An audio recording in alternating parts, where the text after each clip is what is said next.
Shalom, salam sejahtera buat teman-teman di rumah.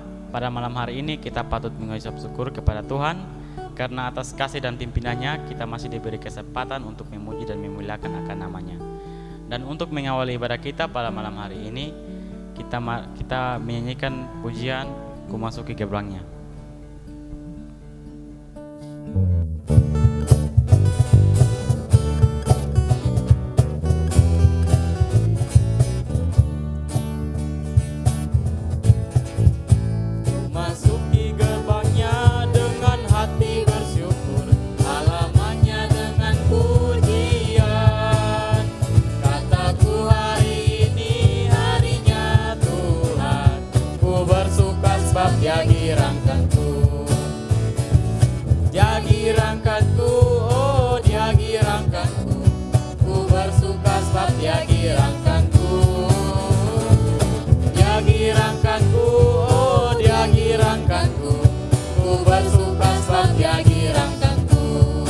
Kita ulangi pujian ini dari awal. Ku masuki gerbangnya.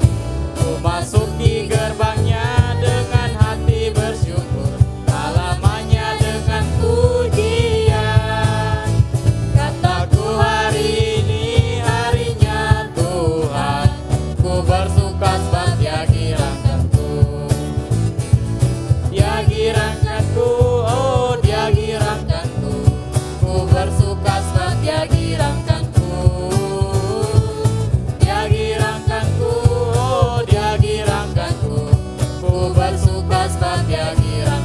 Dia girangkanku, Dia girangkanku, oh Dia girangkanku. Ku bersuka sebab Dia girangkanku. Dia girangkanku, oh Dia girangkanku. Ku bersuka sebab Dia girangkanku. Mari kita sama-sama berdoa. Puji dan syukur Tuhan karena atas kasih dan kemurahan-Mu kami masih dipimpin sampai ke tempat ini untuk kembali memuji dan memuliakan akan nama-Mu Tuhan. Dan pada malam hari ini Tuhan, kiranya Engkau memberkati ibadah ini, biarlah ibadah ini dari awal, pertengahan hingga akhirnya boleh berjalan dengan baik. Dalam nama Yesus kami telah berdoa kepada Bapa dalam kerajaan surga. Amin.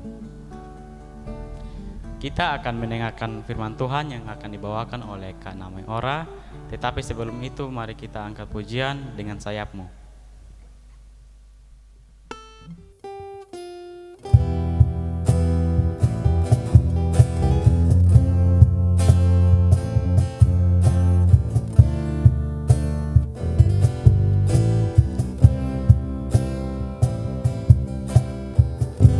Katakan firman-Mu.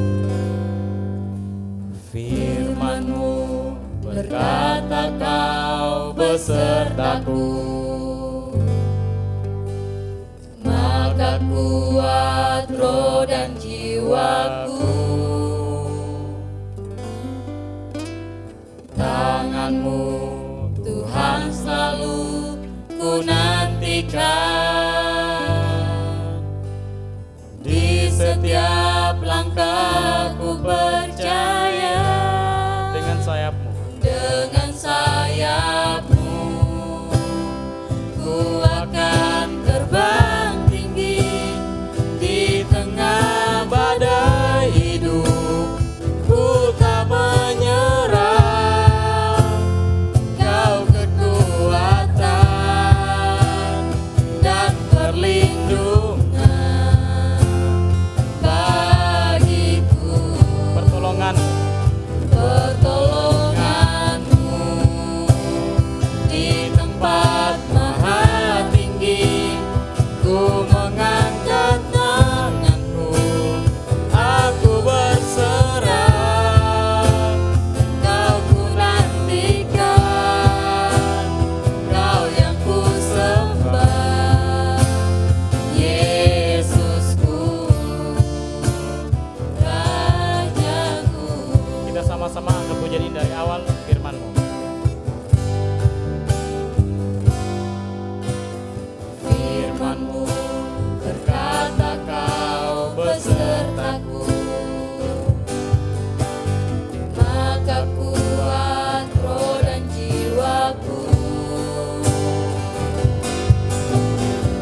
kepada Kak Naomi Ora, saya persilahkan. Selamat malam teman-teman, apa kabarnya? Saya harap kita selalu baik. Kita akan mendengarkan firman, tapi sebelum itu marilah kita berdoa. Bapa yang di sorga, kami mengucap syukur karena Engkau selalu menyertai kami dalam setiap aktivitas kami. Saat ini ya Tuhan, kami ingin mendengarkan firman-Mu. Engkau yang memberkati firman ini agar tidak hanya kami mendengar, tapi kami melakukannya dalam setiap kehidupan kami. Terima kasih Tuhan, amin. Baik teman-teman, tema yang akan kita belajar bersama-sama pada malam hari ini yaitu pemuda belajar memahami panggilan Tuhan terhadap dirinya untuk menjalankan tugas atau misi pelayanan Tuhan di dunia. Kita akan baca firman Tuhan bersama-sama yang terambil dari Amos 7 ayat 7 hingga ayat yang ke-17. Saya akan membacakan untuk kita semua. Penglihatan ketiga, tali sifat. Inilah yang diperlihatkannya kepadaku. Tampak Tuhan berdiri dekat sebuah tembok yang tegak lurus, dan di tangannya ada tali sifat. Lalu berfirmanlah Tuhan kepadaku, apakah yang kau lihat Amos? Jawabku, tali sifat. Berfirmanlah Tuhan, sesungguhnya aku akan menaruh tali sifat di tengah-tengah umatku Israel. Aku tidak akan memaafkannya lagi. Bukit-bukit pengorbanan daripada Ishak akan diincentaskan, dan tempat-tempat kudus Israel akan diruntuhkan. Dan aku akan bangkit melawan keluarga Yerobeam dengan pedang. Amos diusir. Lalu Amasya imam di Betel menyuruh orang menghadap Yerobeam, raja Israel dengan pesan, Amos telah mengadakan persepakatan melawan tuanku di tengah-tengah kaum Israel. Negeri ini tidak dapat lagi menahan segala perkataannya. Sebab beginilah yang dikatakan Amos. Yerobeam akan mati terbunuh oleh pedang, dan Israel pasti pergi dari tanahnya sebagai orang buangan. Lalu berkata Amasya kepada Amos, pergilah, enyalah ke tanah Yehuda. Carilah makanmu di sana dan bernubuatlah di sana. Tetapi jangan lagi bernubuat di Betel, sebab inilah tempat kudus raja, inilah bait suci kerajaan. Ayat yang ke-14, jawab Amos kepada Amasya, aku ini bukan nabi dan aku ini tidak termasuk golongan nabi, melainkan aku ini seorang peternak dan pemungut buah ara hutan. Tetapi Tuhan mengambil aku dari pekerjaan pengiring kambing domba, dan Tuhan berfirman kepadaku, pergilah bernubuat terhadap umatku Israel. Maka sekarang dengarlah firman Tuhan. Engkau berkata, janganlah bernubuat menentang Israel, dan janganlah ucapkan perkataan menentang keturunan Ishak. Sebab itu beginilah firman Tuhan, istrimu akan bersundal di kota, dan anak-anakmu laki-laki dan perempuan akan tewas oleh pedang. Tanahmu akan dibagi-bagikan dengan memakai tali pengukur, engkau sendiri akan mati di tanah yang najis, dan Israel pasti pergi dari tanah sebagai orang buangan. Baik teman-teman, sebelum kita masuk dalam perenungan firman hari ini, perlu untuk kita ketahui bersama bagaimana konteks teks ini. Amos adalah seorang peternak domba, dan ia sama seperti Hosea yang adalah nabi untuk kerajaan utara Israel. Namun sebenarnya ia berasal dari Yehuda kerajaan selatan. Ia tinggal di Tekoa yang letaknya 10 mil atau sama dengan 16 km di sebelah selatan Yerusalem. Walaupun ia bekerja sebagai peternak domba, ia juga mempunyai pekerjaan sambilan, yaitu merawat pohon-pohon ara hutan. Teman-teman bisa baca di ayat yang ke-14. Sehingga membuatnya sering berpergian ke daerah-daerah di mana pohon-pohon itu tumbuh. Meskipun Amos berasal dari Yehuda, ia bernubuat di kerajaan Israel di sebelah utara sesuai dengan panggilan yang diberikan Tuhan untuk Amos. Ia diutus oleh Tuhan ke Israel untuk menyatakan dosa dan kejahatan umat. Walaupun Amos mempunyai latar belakang sebagai seorang peternak domba, namun ia dikenal sebagai nabi besar yang membela kebenaran dan keadilan sosial di masa Perjanjian Lama. Ia mengutuk orang kaya Israel yang menipu banyak orang miskin, mengkritik istri-istri dari para pemimpin kaya bangsa karena keegoisan dan keserakahan mereka. Dari firman yang kita dengar hari ini, saya mengambil ada 2 ayat yang akan menjadi fokus perenungan kita malam ini, yaitu Amos 7 ayat 14 sampai 15.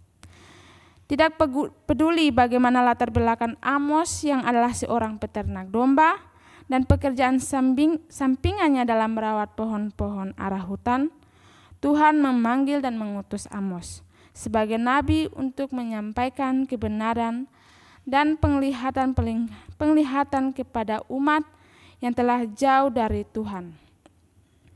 Panggilan Tuhan diberikan kepada semua orang dari berbagai latar belakang yang berbeda-beda dengan tujuan yang sama, yaitu memuliakan nama Tuhan melalui apa yang dikerjakan.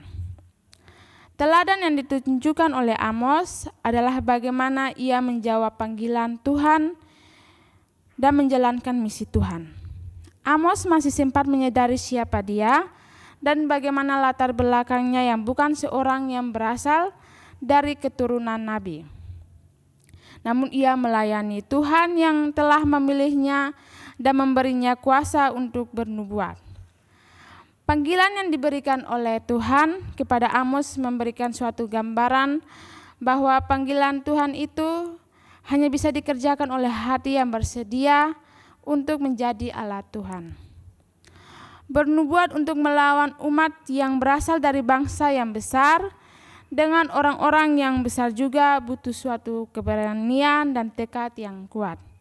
Tidak cukup hanya bermodalkan kekuatan dan akal, tetapi harus memiliki hati yang rela dan bersedia untuk menjadi alat Tuhan. Kita adalah orang muda yang adalah tulang punggung gereja. Harus memiliki sikap ini. Tanpa hal ini maka kita hanya menjadi seorang yang tidak pernah dipimpin oleh Tuhan dan hidup kita hanya akan berakhir dengan segala kepura-puraan dalam menjawab akan panggilan Tuhan.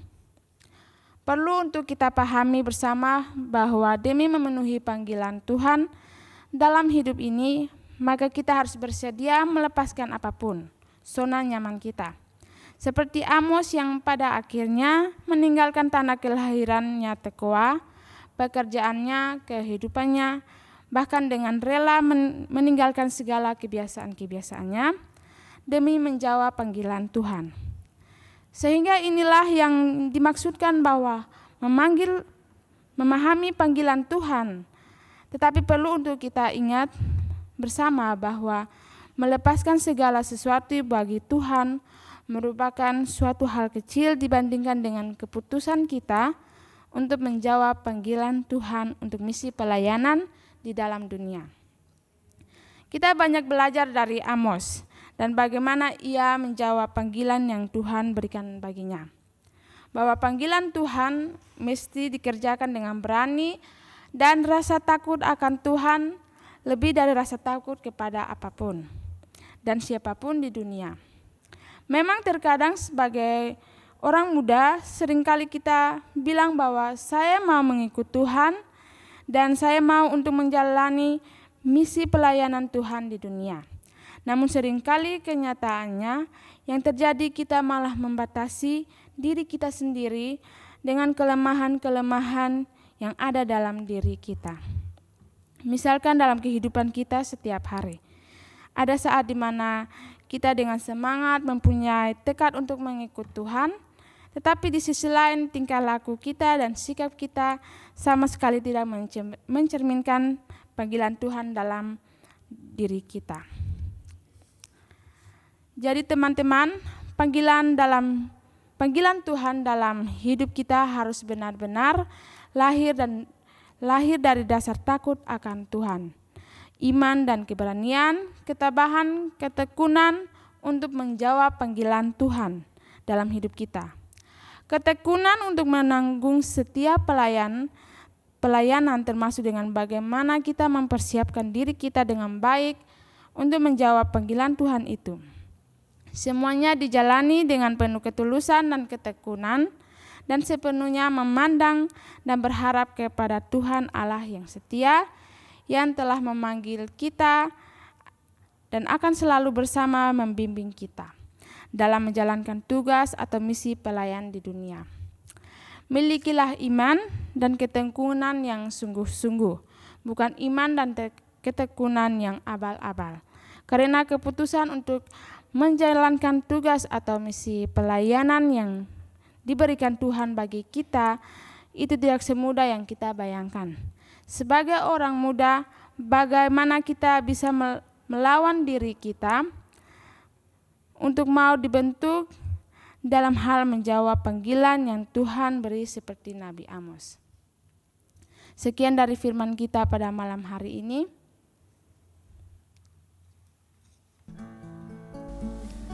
Terima kasih buat Kak Naomi Ora yang telah membagikan firman pada malam hari ini.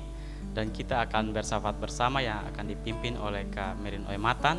Kepada Kak Merin Oematan, saya persilakan. Baik teman-teman, mari kita satu hati kita berdoa. Ya Tuhan, Allah Bapa kami dalam kerajaan sorga, kami mengucap syukur Tuhan untuk penyertaan-Mu dari awal ibadah kami sampai saat ini Tuhan. Ibadah kami selanjutnya kami taruh ke dalam tangan kasih-Mu. Kami juga mau mendoakan untuk teman-teman yang sedang menyusun TA dan juga yang mencari pekerjaan Tuhan. Kiranya Tuhan mau memberkati dan menjawab mereka sesuai dengan kehendak-Mu Tuhan. Kami juga mau mendoakan untuk pandemi COVID yang sampai saat ini belum berakhir ya Tuhan. Kiranya Tuhan mau memberkati dan juga pemerintah, tenaga medis yang bertugas Tuhan. Kiranya Tuhan mau memberkati dan melindungi mereka dimanapun mereka berada Tuhan. Kami juga mau mendoakan untuk teman-teman lingkungan 7, dimanapun mereka berada Tuhan, Tuhan selalu melindungi mereka agar mereka terhindar dari virus ini Tuhan. Kami juga mau mendoakan untuk ayah dari Melda Falang, bapak dari Kak Grenda Jari, saudara kita Lexi Susang, mama dari Kak Grace Adu dan mama Mas Amalo yang sedang sakit Tuhan. Tuhan Engkau adalah dokter dari segala dokter, kiranya Tuhan mau memberkati setiap makanan, minuman dan obat-obatan yang dikonsumsi agar mereka boleh mendapat kesembuhan hanya daripada-Mu ya Tuhan. Kami juga mau mendoakan untuk teman-teman yang bersekolah dan kuliah online dari rumah Tuhan. Kiranya Tuhan mau memberkati agar setiap pelajaran yang diterima dapat dipahami dengan baik ya Tuhan. Kami juga mau mendoakan untuk teman-teman yang berulang tahun, ada Kak Linda, Kak Hestin dan juga Kak Meti. Terima kasih Tuhan untuk pemberian pertambahan 1 umur yang masih Engkau berikan kepada teman-teman. Kiranya mereka bisa menjadi pribadi yang lebih dekat lagi kepada-Mu Tuhan. Ini doa dan permohonan kami Tuhan, ampuni segala dosa dan kesalahan kami. Hanya dalam nama Yesus Kristus kami telah berdoa. Haleluya, amin. Terima kasih buat Kak Merin Oematan yang telah memimpin kita dalam doa syafaat pada malam hari ini. Dan kita sudah berada di penghujung ibadah. Untuk itu mari kita sama-sama angkat pujian Tiap Langkahku.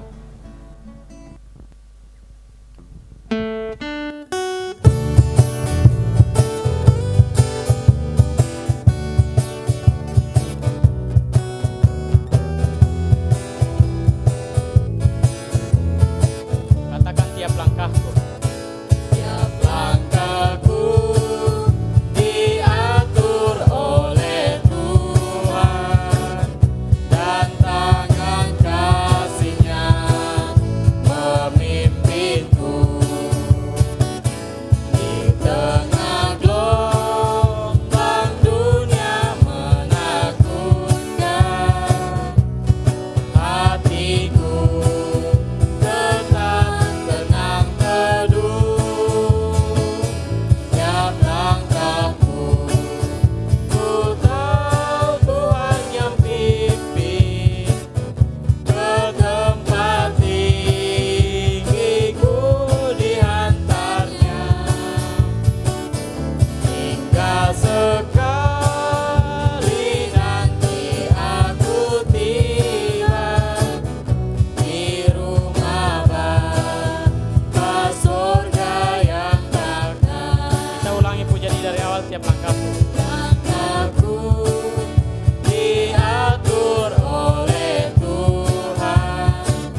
dan syukur Tuhan atas kasih dan pimpinan-Mu. Ibadah kami dari awal, pertengahan hingga akhirnya boleh berjalan dengan baik.